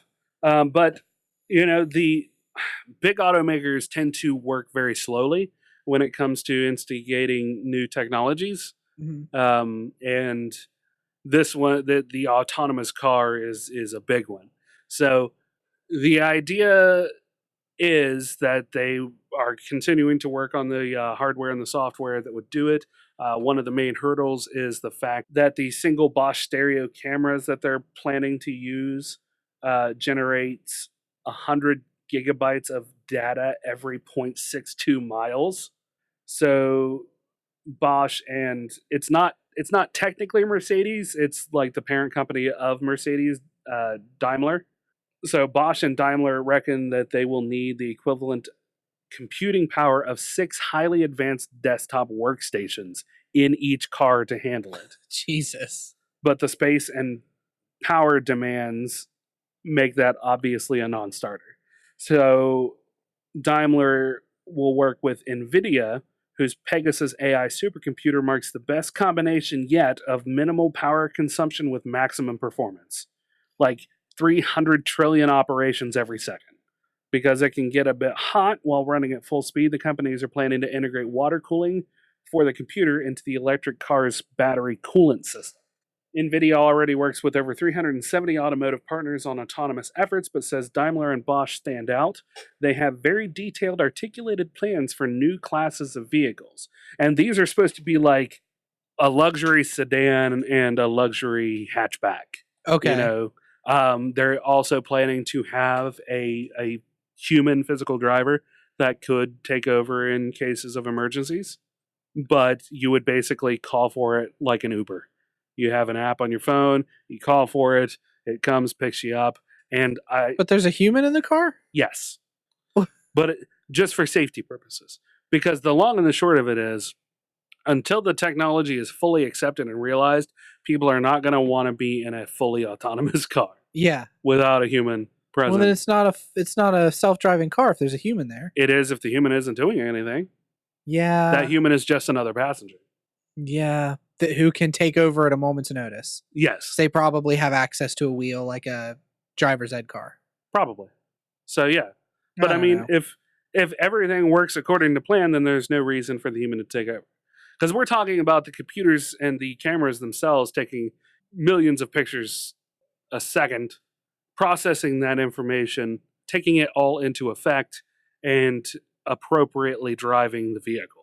Responding to threats, slowing, speeding up, turning, all of these things that we take for granted because we do it at a moment's notice automatically because our brains process that fast. Yeah. And even sometimes they don't. In fact, I would posit the argument that once we get to the point, automated cars will be a lot safer than humans ever could be. I would say that. I would agree with you there. So, if something goes skittering across the road, sometimes we hit them because we're not paying attention the way we should. Yeah. I can go through Vienna and see roadkill. The speed limit through rural Vienna is only 35 miles an hour. Yeah. What the fuck are you doing that you can't see something dive out in front of you that you can't stop your car fast enough? Yeah, it's plenty of time. Yeah, it really is. That thing would have had to have popped out right under your wheel, and there is no animal that I know of that will do that intentionally. Mm-hmm. So, except maybe a dog. And surprisingly, you don't see very many dogs on the side of the road. Yeah. But I think there's a leash law in Vienna. There is, yes. Yeah, so not that I use it because my dog stays by my side. Do you take the dog out walking, though? Occasionally. You don't use a leash? There is a leash on her. Sometimes she's not actually being held by the leash. Oh, okay. Because a lot of times I don't have to. So you're breaking leash law then? Yeah, I am. Well, no, there's a leash on her. I'm just not in control of the leash, but I'm in control of the dog. I feel like that argument would not fly with a police officer. What they don't know won't hurt them. If I get quote unquote pulled over, oh, the leash just fell out of my hand. I've got it, officer. Yeah. So you'd lie to a cop then? Yeah. You bastard. For a leash law, yeah, I would. Fuck the police. No, they're civil servants. Anyway, to finish up the story, over the past few years, Daimler has been cultivating the various technologies it needs to run a taxi service. It has an Uber-esque app, My Taxi, which operates in 50 European cities already. It has Daimler Fleet Management to manage the fleet of the vehicles and keeping them fueled up and serviced. And last week, it became the first international car builder. It became the first international car builder to get a license to test autonomous driving on the streets of Beijing, China, the world's largest car market. That's pretty impressive. Yeah.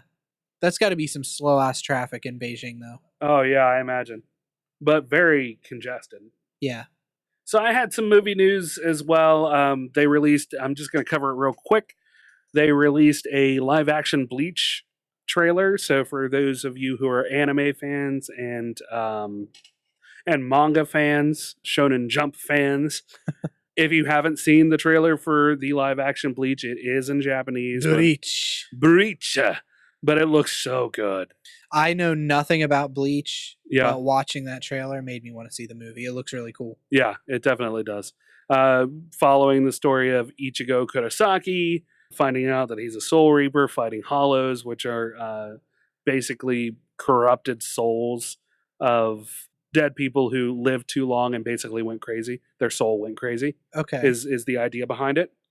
So the more and more the longer you are dead, the more you lose touch with your original humanity, and you just become a soul-eating monster. Okay. Is how it works, yeah.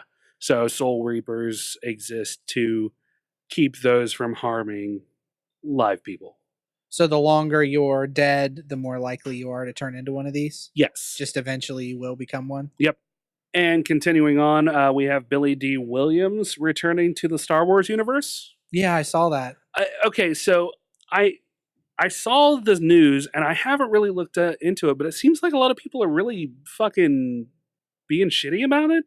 Is that what I'm seeing? Partially. Because everybody they've brought back, they've killed. Is that what the only argument is? Is just that I haven't really read into it to see what the actual argument is. So that was my problem when I saw Billy D. Williams was coming back. Right. I was like, oh, great, so they can fucking kill him too in some way. Yeah. Not that he's coming back. That's not the problem. Well, the only person that they actually killed was Han. No. Leia. Well, Leia was killed in the movie, correct? No. Was she not? Okay. No. I was going to say, because Carrie Fisher passed away in real life, so yeah, they can only do so much more before I imagine that they should write her out. Yeah, no, Leia's still alive, but they killed Luke.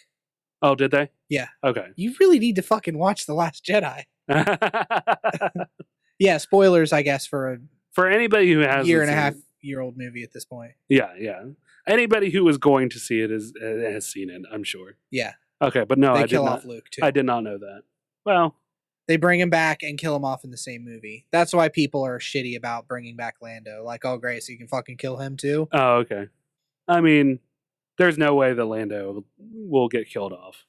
He's too resourceful. We'll see. He's very flexible. I don't know. I'd be surprised. Apparently. I'd be surprised if they kill him off, honestly. I After would be all too. of the backlash from everything. I don't even think it has anything to do with the backlash. I think it's honestly just he's friggin' Lando. Mm. Like, he is a very resourceful smuggler and basically kingpin. You Yeah. know, he fucking conned his way into a whole city. Cloud City? Yeah. Yeah. I really need to see Solo Yeah. and see, because I think they explain how he gets Cloud City in that. Oh, do they? Yeah. So yeah, I think that Lando will be just fine. And I'm excited that Billy D. Williams is reprising his role. He has done the voice of Lando in Rebels. Yeah. So, he's continued in the Star Wars franchise, in the Star Wars family. He has persisted. Mm-hmm. So, I don't know. I'm cool with it. Yeah, I'm cool with it too. I just hope that they don't kill him, is really my thing. Yeah. Joaquin Phoenix is apparently on board for doing a darker, grittier Joker movie, which is supposed to be a look into one of the origin stories of the Joker, I guess. And they're calling it a one-off. So, like, apparently Jared Leto's Joker is not the same Joker. It's not the same universe. No, this is a different universe Joker. Yeah. Which, okay, like, DC, it works in comics. You can do that kind of stuff. You can rewrite the fuck out of everything. But apparently there's, like, a Jared Leto Joker movie in the works as well. Yes. That is DCEU proper. Yeah. And there's another Suicide Squad movie with Jared Leto as the Joker. Yeah. Like I said, these alternate universe things kind of work in comics, but there's a reason why Marvel is doing this Marvel universe, this Marvel multiverse, where everything is all happening in the same thing, because this whole story needs to be told before you start throwing fucking monkey wrenches into the works. Yeah, I feel like you're cutting people out when you say, yes, this is a Joker movie. No, this isn't the Joker that you've seen in all the other movies. It's a totally different story with totally unrelated people. I feel like you're cutting out a part of the population that's kind of stupid, who's not going to understand. No, that is my exact point. Yeah. As why you would be making two completely separate movies with two completely different Jokers, because they live in different universes. Like, how are you going to explain that to the layman who doesn't realize that this is a thing? Yeah. That's my problem. Yeah, it doesn't make any sense. It doesn't. Maybe it'll be good. I've grown tired of hating on DC. I'm more like passively like, okay, what are you gonna do now? Standalone Joker. I'm not hating on it. I just don't understand it. Yeah, no, I know. I'm not saying you're hating on it, but I definitely have hated on DC and their movie choices before. Yeah. But I've tried to step back now and, like I said, just be like, okay, show me what you're doing, I guess. I guess whatever. Yeah. What new disappointment will you put me through now? Joaquin Phoenix, all right. And then, of course, speaking of comics, we have the passing of Steve Ditko. Died at the age of 90 in his apartment, where Stan was the outer face of Marvel for many, many years. Steve was the backbone of the artistry of Marvel for many, many years. Co-created Spider-Man, created many of the rogues in the Spider-Man Rogues Gallery, did create Doctor Strange. Yes. As well. And just many, many others. Just a huge influential character in Marvel Comics and comics as a whole. Yeah, he's a major loss in the comic scene. Yeah. And even though he retired, and I think it was like 96 or 98, he still continued putting out art and stuff from his apartment. So, yeah. But 90 years, good run. Yeah, he was a bit of a recluse through his later years, apparently. Kind of reminds me of Tesla. Only not as extreme. You had some pretty extreme stories about Tesla. and his reclusivity. Oh, yeah. Yeah. But yes, a big loss for the comic book community. Yeah, absolutely it is. Yeah. So, moment of silence for Steve Ditko. So that wraps us up for this week on episode 159 of Dueling Ogres. Brandon, I love you. I love you too, Remington. I'm glad you're here. Thanks for sitting through one more time. I actually did a little better, but I had a lot more stories to go through. So it kind No, of you did fine. evened out in the end. It was all right. Like I said, I'm just tired. I've had a hell of a week, so Yeah. I'm trying to focus. So if I seem low energy, listeners, I guess you've made it this far, so deal with it. So if you have any questions or comments or you'd like to hear yourself on air, you can call us at 978-DU-OGRES. That's 978-386-4737. You can also reach us on Twitter at Dueling Ogres. Email us at duelingogres@gmail.com or leave a comment on the Facebook like these nice people, Brennan. Yeah. Viscount Terry W. Irvin II said, Robert Bevan pokes fun at Olive Garden in his novels, as in the loser GM Mordred chooses it as the fancy place to meet a date. Kind of going back to my point about Olive Garden Remington being, quote, the fancy place. Right, yeah. Toxic fandom, it's just a mob mentality, but worse because it's online anonymous. Very few of the toxic fans would act and say the things they do if they were individually face-to-face with the person they're ranting at and relentlessly berating. Agreed. Might be a problem, Brandon, now that you live closer to Rim. He'll have even less time to read and prepare his article while you're on your way. Right. Or you could just start earlier. That's always a choice, too. Yeah, yeah. And he says, of the suggested topics, the revival of the White Rhino would interest me the most. Which we did. Yep. And then Diamond Man Stephen Hines commented and said, Brandon's enthusiasm for Shania Twain and Remington laughing so hard he had to get his inhaler had me laughing so hard I could have been cited for reckless OP while driving. Mistress Pesto is a real basil ballbuster. Kevin Smith's Star Wars, toke it up, Fuzzball. Your discussion of Hardwick's dilemma was spot on. I'm all for women being treated appropriately, but I worry that unsubstantiated claims can ruin good people's careers. Toxic fandom blows my mind. It's one thing to hate the character, who doesn't hate Jar Jar, but death threats? What the fuck? We are indeed multifaceted monsters, especially the Diamond Man. Screw that rhino, I want to know more about Uranus. P.S. New Dueling Ogre shirt. Our pubes are on fleek? No. I'm not even on board with that one. What would it be? Just big ass dueling ogres? Just just like a tribble of hair. Just squarely thick curled hairs. It should be across the back though. Our pubes are on fleek. Yeah, just text. Just text along the back. I might be able to get on that. Just very fancy text along the back, across the shoulder blades. Our pubes are on fleek. Yeah. Yeah. Also, Stephen Hines' Kickstarter, is it still going on? It is still going on. He has met his goal. Yeah, so congratulations, Stephen. You've made it. You've made it one more time. Yeah, kind of slurred there at the end. So, You've made it there. Good Stephen. job. Oh man, he made it. That means I have to give $100 of my own hard-earned money. Damn it. Did you pledge at that level? I did. I absolutely did. He messaged me privately. He was like, oh my God, I was just joking about you doing that. And I was like, oh, it's fine. It's on a credit card. I don't care. But yes, it is still going on until the 15th. I should have the podcast up by then. I will be editing it tomorrow. So that should still leave you a day or two to get over there and pledge some more.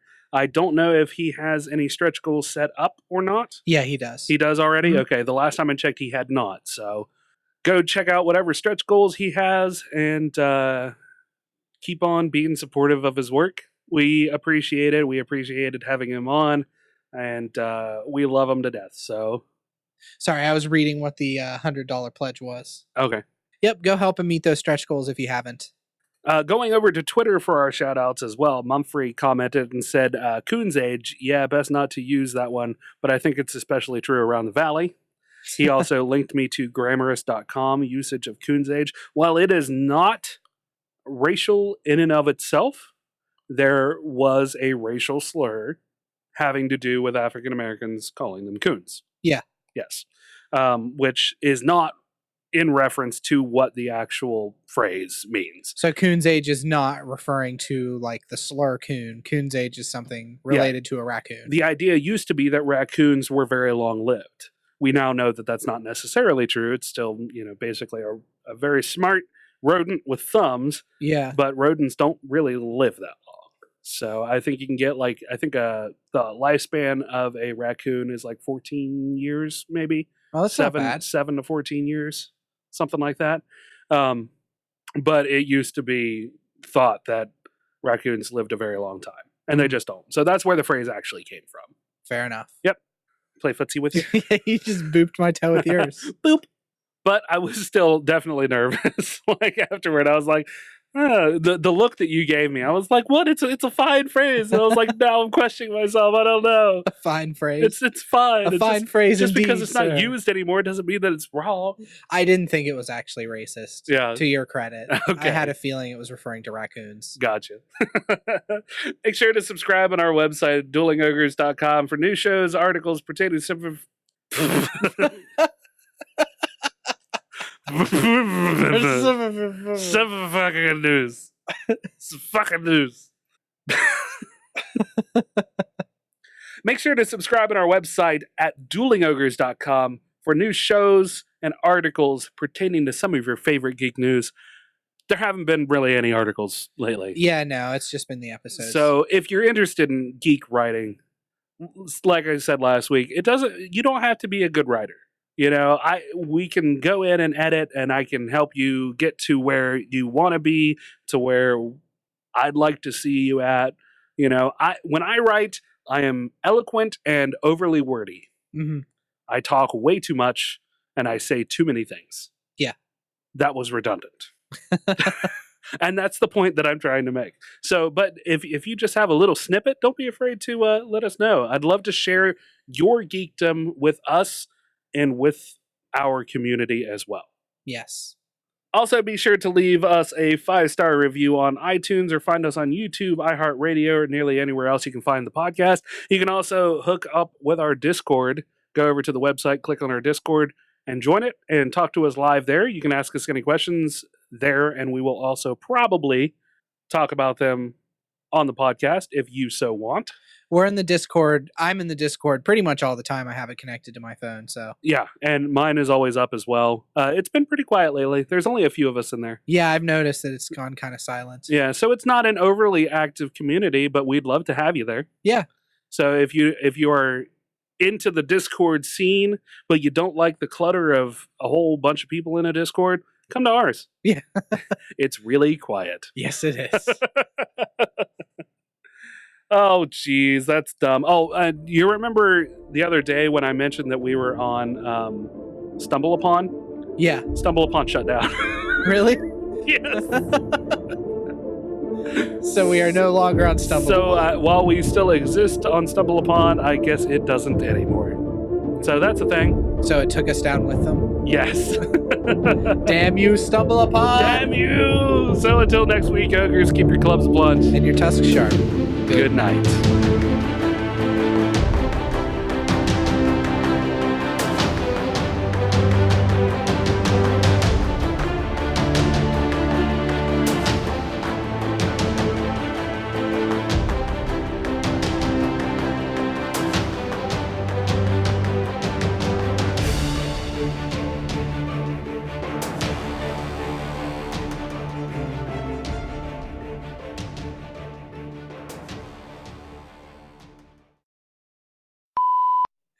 Damn you!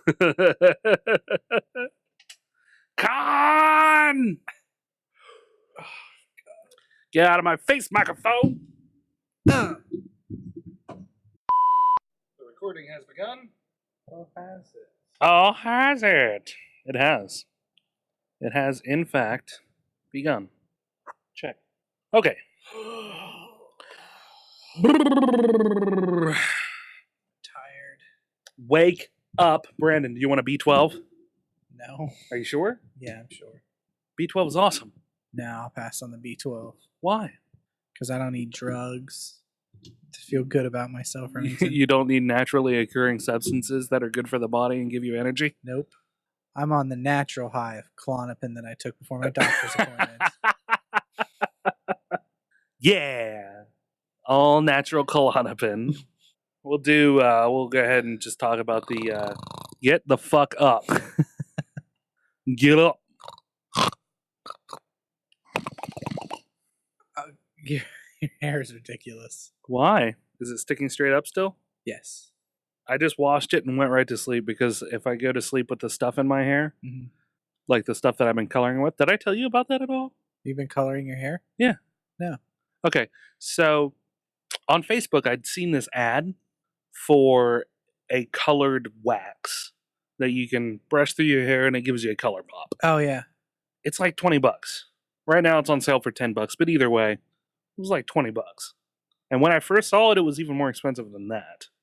I was like, I'm not fucking paying that for that, but I do want color pops because I've always wanted to color my hair.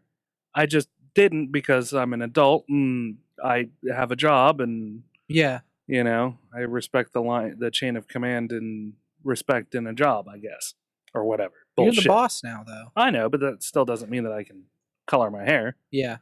So I was like, I bet I can fucking make this. You laugh, but it worked. Okay. I got some pigment, some non-staining pigment that you would use like in soap creation if you're making your own soap. Uh-huh. I got a box of that. And then the pomade that I use is Old Spice, and it's white. So it's just kind of a pearly white color. Yeah. It goes in clear. But if I add that pigment powder, it makes my hair different colors. Does it actually work? Hell yeah, it does. Is it in your hair right now? No, it's not. Hold on. Okay. Yeah, Yeah, it does. it's that one is blackish green is what they call the color of So you got a lot of different pigments. it. Yeah, like 24 different pigments. And technically, I got it for free. How'd you get it for free? My points. Oh. My points for my credit card. So I bought some stuff for the podcast, just some little bits and bobs. There's a previously that screwed into this was a plastic piece because this is a different size. Oh, you got metal instead? I got an aluminum cast one instead. Cool. And it was 2 boxes of them, like 5 each in a box for like $8. So I was like, yeah, I'll go ahead and fucking buy that. Yeah. And then the pigments, and then a 2-pack of these for when Terry comes back or somebody else comes in. I can have a third one and don't have to fucking tape it to the mic stand Yeah. again. Electrical or painters tape it to it. Yeah. So I got new ones of these. Cool. Yeah. Are these the new ones or the old ones? No, I'm waiting for those to come. But I've got our new stickers should be on the way here in the next couple of days. Tomorrow, I think, is when they're supposed to ship. So pretty excited about that too. Yeah, I'm excited to check them out. Yeah. Yeah. Yeah. Okay, so let's do the headphones thing first. All right. Come on, Brandon. It's time to sparkle. Sparkle, Brandon, sparkle. Yeah, I really like them, though. I think you motherfucker. You son of a bitch with your ringing, your bipping and your bopping. You bebopping around. Okay, what now? I don't remember where I was at. Hi, Dadumus. Dadumus. Put some headphones on, true believers. I got this Philip DeFranco poster. Is that like a thing he says? It was a one-off. Ow! It was a one-off that he did in one of his little news snippets. Oh, okay. He was just being a tiny little spider. He was just being snarky, and everybody loved it, so they turned it into a poster. I didn't know you were that big of a Philip DeFranco fan. Yeah, I like Philip DeFranco. I knew you liked him. I didn't realize you were. Well, he recently mentioned it in one of the plugs that he was doing, so he was like, this poster is on sale. We didn't get a word for the day. What's a word? Meow. I really don't want to hold you like a baby right now. Feline? Boycotted? Fucking Thaddeus. Like, he would have just jumped up into my arms. Oh, really? Jumped up onto my chest if I didn't pick him up. Yeah.